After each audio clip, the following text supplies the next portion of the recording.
രാധേ രാധേ. വല്ലാത്ത ഒരു തണുപ്പ് കാലം.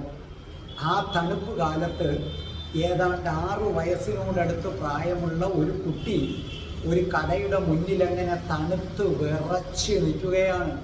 അവന് ഷൂ ഇല്ല, അവൻ്റെ ഉടുപ്പുകളൊക്കെ പിഞ്ചി തുടങ്ങിയിരുന്നു. ഈ സമയത്ത് അതുവഴി ഒരു യുവതി വന്നു. ആ യുവതി ഇവനെ കണ്ടു. യുവതി അവൻ്റെ കൈ പിടിച്ചുകൊണ്ട് കടയ്ക്കകത്തേക്ക് കയറി. അവന് ഷൂ വാങ്ങിച്ചു കൊടുത്തു. തണുപ്പേൽക്കാതിരിക്കാൻ തക്കവണ്ണമുള്ള ഉടുപ്പ് അവന് വാങ്ങിച്ചു കൊടുത്തു. അവര് കടയ്ക്ക് പുറത്തെത്തി. തെരുവിലേക്ക് ഇറങ്ങിയ സമയത്ത് അവൾ കുട്ടിയോട് പറഞ്ഞു, ഇനി നീ വീട്ടിൽ പോയിക്കൊള്ളൂ, നിന്റെ അവധി ദിവസം നീ നന്നായി ആഘോഷിച്ചുകൊള്ളൂ. അപ്പോൾ അവൻ, ആ കുഞ്ഞ്, 6 വയസ്സ് പ്രായമുള്ള കുട്ടി ആ ചെറുപ്പക്കാരിയെ ഒന്ന് നോക്കി. എന്നിട്ട് പുഞ്ചിരിച്ചിട്ട് ചോദിച്ചു, അല്ല മാഡം ദൈവമാണോ?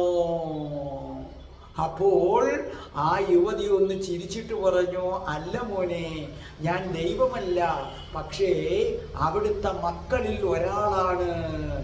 അവിടുത്തെ മക്കളിൽ ഒരാൾ മാത്രമാണ് ഞാൻ. അപ്പോൾ അവൻ പറഞ്ഞു, എന്തോ ബന്ധമുണ്ടെന്ന് എനിക്ക് തോന്നി, മാഡത്തിന് ദൈവവുമായി എന്തോ ബന്ധമുണ്ടെന്ന് എനിക്ക് തോന്നി എന്ന് നിഷ്കളങ്കനായ ആ കുട്ടി പറഞ്ഞു. ഓർമ്മിക്കുക, കരുണയുള്ളവർ, എപ്പോഴും പുഞ്ചിരിക്കുന്നവർ, ആരോടും വിരോധമില്ലാത്തവർ, ദ്രോഹിക്കുന്നവർക്കും ഉപകാരങ്ങൾ ചെയ്യുന്നവർ, അസൂയയില്ലാത്തവർ, അവർ ദൈവത്തിൻ്റെ ബന്ധുക്കളാണ്. അല്ലാതെ അമ്പലത്തിൽ പോകുന്നവരോ മറ്റു കാര്യങ്ങൾ ചെയ്യുന്നവരോ ഒന്നുമല്ല.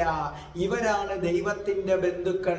ഇതെനിക്ക് നമ്മുടെ പുട്ടപർത്തിയിലെ സായിബാബയുടെ ആശ്രമത്തിൽ കഴിയുന്ന ഇന്ദിരാദേവിയുണ്ട്, നമ്മുടെ രാധാമാധവൻ ഗ്രൂപ്പിലെ ഇന്ദിരാദേവി അയച്ചു തന്ന ഒരു പുസ്തകത്തിലുള്ളതാണ്. അജ്ഞാത കർത്തൃത്വം ആരെഴുതി എന്നറിയാൻ വയ്യ. നിങ്ങൾക്ക് ഓരോരുത്തർക്കും ഇനി സ്വയം ചോദിക്ക്, നിങ്ങൾ ദൈവത്തിൻ്റെ ബന്ധുവാണോ? ചോദിക്ക്, നിങ്ങൾ ഓരോരുത്തരും സ്വയം ചോദിക്ക്, നിങ്ങൾ ദൈവത്തിൻ്റെ ബന്ധുവാണോ? അതായത് നിങ്ങൾക്ക് കരുണയുണ്ടെങ്കിൽ, നിങ്ങൾ എപ്പോഴും പുഞ്ചിരിക്കുന്നവരാണെങ്കിൽ, ദ്രോഹിക്കുന്നവരെയും സ്നേഹിക്കുകയും ഉപകാരം ചെയ്യുകയും ചെയ്യുന്നുണ്ടെങ്കിൽ അത് അണ്ടർലൈൻ ചെയ്യണം. നിങ്ങളെ ദ്രോഹിക്കുന്നവരോട് നിങ്ങൾ ഉപകാരം ചെയ്യുന്നുവെങ്കിൽ നിങ്ങൾ ദൈവത്തിൻ്റെ ബന്ധുക്കളാണ്. സ്വയം ചോദിക്കൂ പ്രേക്ഷകരെ.